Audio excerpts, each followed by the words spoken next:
Hello everyone, welcome to the tangent theory classes. मेरा नाम है अमन और आज के इस लेक्चर नंबर 20 में हम लोग करेंगे class 10 chapter number 5 arithmetic progression. Exercise 5.2 चल रही है। क्वेश्चन नंबर 18 देखेंगे इस वीडियो में। इससे पहले के जितने भी लेक्चर्स थे, लेक्चर 1 से लेकर लेक्चर नंबर 19 तक, वो अपलोड हो चुके हैं। आप जाके उन्हें चेकआउट कर सकते हैं। So without wasting any further moment सीधा चलते हैं हम हमारे क्वेश्चन की तरफ। सो क्वेश्चन नंबर 18 हमारे सामने और वो ये कहता है कि the sum of fourth and eighth term of an AP is 24। इसका और इसका प्लस करने पे ये आता है। The sum of sixth and tenth term is 44। Find the first three terms of AP. तो भैया एपी निकालने के लिए सबसे पहले हमको ए की ज़रूरत है और डी की ज़रूरत है, लेकिन उसके लिए हमको पहली और दूसरी इक्वेशन की ज़रूरत है। तो पहले और दूसरी इक्वेशन निकालने के लिए हम लोग क्या करने वाले हैं? हम लोग करने वाले हैं सीधा का सीधा क्वेश्चन से पढ़कर सॉल्यूशन। चलो जी, पहली इक्वेशन कैसे बनेगी? सम लिखा है, सम का मतलब होता है प्लस करेंगे किसको? ए4 मतलब ये और ए8 मतलब ये, और इनका सम ये है। तो पहली इक्वेशन हमारी बनेगी ए4 plus A eight is equals to 24। ये मैंने क्यों लिखा? क्योंकि हम ऐसा ही लिखते हैं। ए जैसे फोर्थ टर्म है तो ए प्लस 3d लिखते हैं, टेंथ टर्म है तो ए प्लस 9d लिखते हैं। तो यहाँ पे हम लोगों ने ए फोर्थ टर्म को ए4 लिखा है। अब हम क्या लिखने वाले हैं? A plus 3d plus A plus 7d is equals to 24। Equation के हिसाब से ये बना ए प्लस ए 2a प्लस का 3d और ये हो गया 24। 3d आएगा यहाँ पे? नहीं, 3d और 7d प्लस होकर 10d।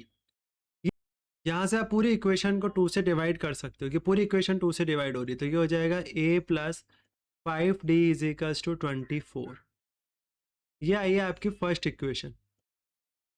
अब दूसरी इक्वेशन के लिए दूसरी लाइन पे जाना पड़ेगा। देखो सम क्या लिखा है? सम ऑफ द सिक्स्थ टर्म। तो मैं बोल रहा हूँ कि a6 प्लस a10 कितना बना रहा है? 44। ये हो जाएगा आपके पास a plus 5d plus a plus 9d is equals to 44। इसको लिखेंगे a plus A 2a, 5d plus 9d 14d, ये हो जाएगा 44। पूरी इक्वेशन 2 से डिवाइड हो सकती है, तो ये हो जाएगा a प्लस 7d प्लस 22। ठीक है, आराम से लिख दी। ये हो गई दूसरी इक्वेशन। चलो अब सॉल्व करना है। अब हमको एपी बनाने के लिए ए और डी की वैल्यू निकालनी पड़ेगी। तो हम क्या करेंगे? हम लिखेंगे फ्रॉम इक्वेशन 1 एंड इक्वेशन, दोनों इक्वेशन को लिख दो।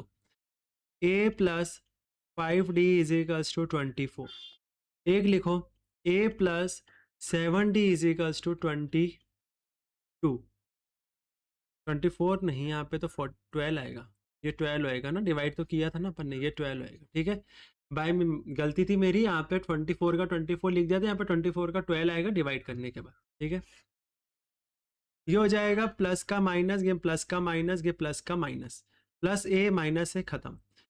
5d माइनस 7d माइनस का 2d लिख देता हूँ, प्लस का 5d माइनस का 7d माइनस का 2d।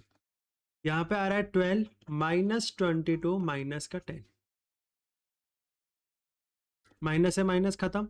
2d is equals to 10, d is equals to 10 upon 2, तो ये हो जाएगा 5। तो d की वैल्यू तो आ गई 5।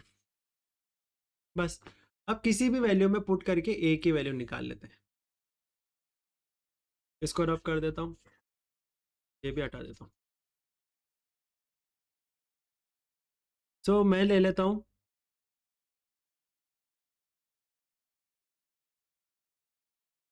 Put the value of d in equation first. Equation first थी a plus 5d is equals to 12। d की वैल्यू डालूंगा a प्लस 5 12। ये हो जाएगा a प्लस 5 जो 25 और ये हो गया 12। यहाँ पे आ जाएगा a is equals to 12 minus 25। ये आंसर आ गया a is equals to minus का 13।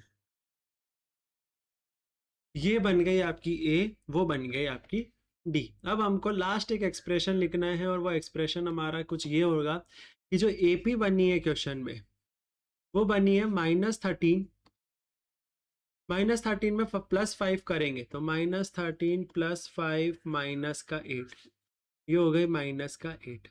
फिर माइनस के 8 के अंदर वापस से प्लस का 5 करेंगे तो बनेगा माइनस का 3, ये हो गया माइनस। तो ये रही आपकी 3 टर्म्स ऑफ एपी जो क्वेश्चन में पूछा गया था।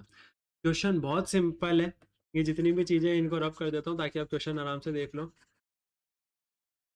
ठीक है, यहाँ पे बोला गया था कि सम बता दो, इसका इसका ये सब दे रखा है और आपको बस वैल्यू को पुट करना है और आराम से सॉल्व करना है।